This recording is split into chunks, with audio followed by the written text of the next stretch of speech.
tell you a little bit about myself. I am 51, so I'm getting really old. I'm getting gray hair. Well, I ran for Texas governor probably about 2 months ago. I was the third place finisher out of 10 candidates. Okay. With that said, I've done something in Texas history that no other African American has done. I believe in setting the bar high.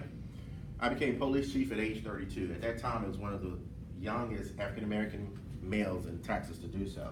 I became the first African American mayor of the city of Balch Springs, which is down the street. And if any of you guys, of course you're young, but it has a history of oppression. When I became the mayor, they told me it'll never happen because of the color of my skin. But I had faith and said I was going to change it because Balch Springs was changing. It was a diverse community. It was filled with Hispanics, whites, Asians, African American, and it needed representation. Police department was known to be oppressive. We started making changes on that. Since I left that position, it seems like it's kind of going backwards, but we'll get it taken care of.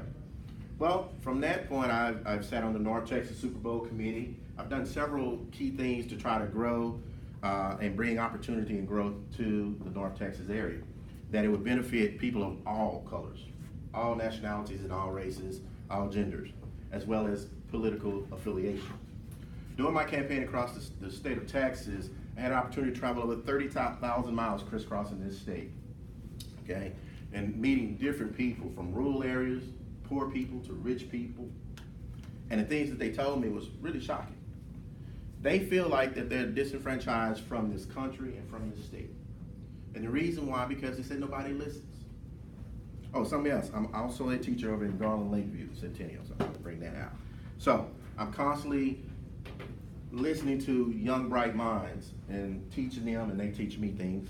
I've learned some nice words from you guys, but I'm constantly learning, and I want to share my knowledge with you guys. A lot of young people says, well, I don't take part of the process because the simple fact is my vote don't count. Well, I want to tell you guys, your vote do count. It counts in every part of the process. That's why I'm always encouraged when I see young people getting involved. And some people say, how do I get involved? I'm too young to get involved. No, you're not. You just got to find the cause. If you see some homeless people, that's the cause.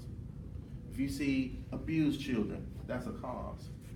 Females, if, for example, let's look at females and rape in Texas. Okay, do you know just recently they passed a law where now they're going to test, there was over 100,000 rape kits sitting on shelves in Austin that hadn't been tested.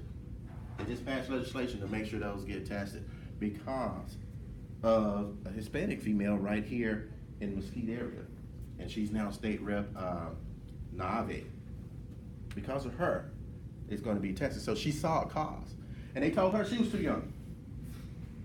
Okay? But she kept the fight and she became state rep and she fought for that cause. And she's still fighting.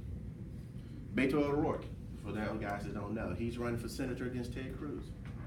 Young, energetic guy, but he's seen the cause. That things in our country is becoming more extreme. How many of you guys have seen the fact that they're keeping children, immigration is keeping children down in Brownsville in cages? Have y'all been keeping up with that? I suggest you guys better do research on it because let me tell you why.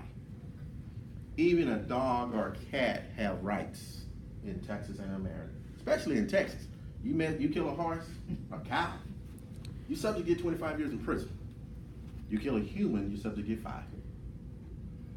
So why would we, it doesn't matter if they're legal immigrants. And this is what I told the young people down in Coffin County yesterday when I spoke. It does not matter. Do we have any dignity or humanity left? Guys, if young people don't get involved, we won't have it. Because there's no way in the world we put human beings into dog cages. And when I tell you these are real dog cages, have y'all seen those high kennels about this big for the big dogs? That's what they're doing down in Brownsville. That's no joke. That's real life. Me personally, they want to build this, well, Trump wants to build a wall. Me personally, I don't think we need a wall. Because all that does is divide families and divide friends and everything else. The whole thing, the Constitution was based on equality, okay? During the slavery era, even though we had a Constitution, we were still enslaved, but some people stood up and said that's not right. We're not living by what our Constitution says that we will live by. The Constitution said all men will be treated equally and have an opportunity to prosper in these Americas. See what I'm saying? So you have to fight for that. I've been involved and I've been fighting since age 11. That's when I first got in politics, because I had a mother that made sure she was a politician. She put me in it. Believe it or not, your cohort right here, when he was 10, did a mayor's speech for me. I was sick, couldn't talk. He did. Even though he's quiet, but he did. Okay? I made sure he was registered. So if you're not registered, we need to get you registered to vote and participate in the process. Make sure he was voting. Even when he goes off, when he's at college over in McMurray, doing the regular sessions, it's time to vote, he gets a mail-in ballot. It's the process. People died, bled for that opportunity. Don't take it for granted. We look at people like Martin Luther King,